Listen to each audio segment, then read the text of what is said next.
warahmatullahi wabarakatuh. Perkenalkan, nama saya Afifah dengan yang 21011345113 akan membawakan materi saya mengenai zona tambahan.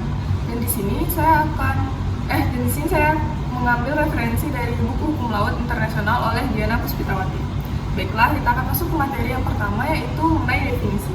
Zona tambahan merupakan zona perairan yang berbatasan dengan laut teritorial dan dapat diperluas oleh negara-negara pantai yang bertujuan untuk memperluas yurisdiksi dalam upaya menjaga wilayah dan sumber daya alam laut mereka.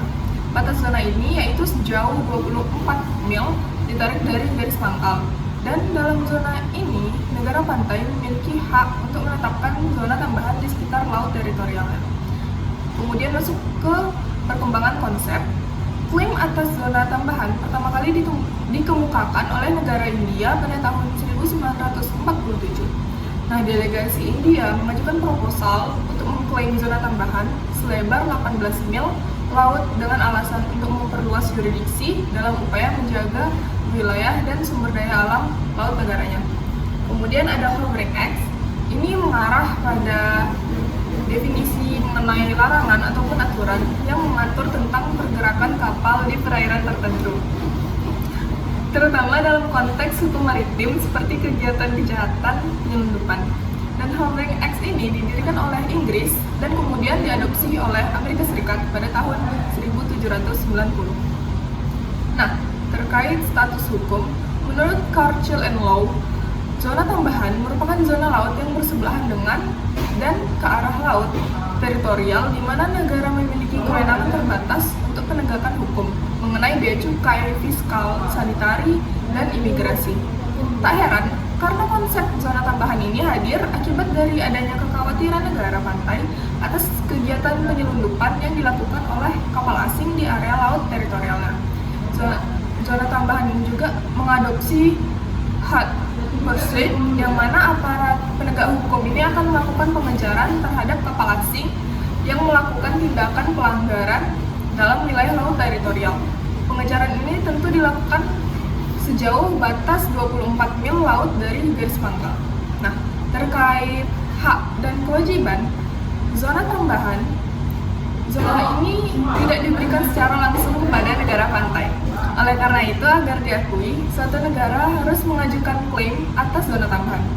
Nah, mengenai ukuran lebar zona tambahan telah diatur dalam UNCLOS 1982. Sebelum itu, kita harus mengetahui apa itu definisi dari UNCLOS.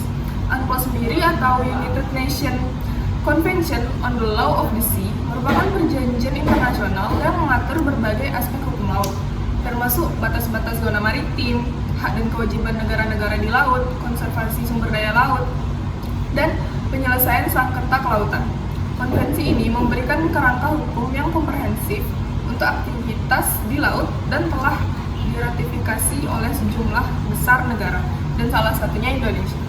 Nah, kembali lagi pada UNCLOS tadi yang mengatur tentang zona tambahan, terdapat pada pasal 33 ayat 2 yang berisi zona tambahan tidak boleh melampaui 24 mil dari laut 24 mil laut dari garis pangkal yang menjadi dasar pengukuran luas laut teritorial. Dan untuk hak dari negara pantai telah diatur dalam UNCLOS 1982 pasal 33 yang berisi mengenai negara pantai memiliki hak untuk menegakkan peraturan perundang-undangannya hanya yang berkaitan dengan masalah bea cukai, fiskal, sanitari, dan imigrasi. Dan sebaliknya, bahwa negara user maritim memiliki kewajiban untuk mematuhi aturan perundang-undangan serta memiliki hak untuk melakukan lintas bebas pada wilayah zona tambahan.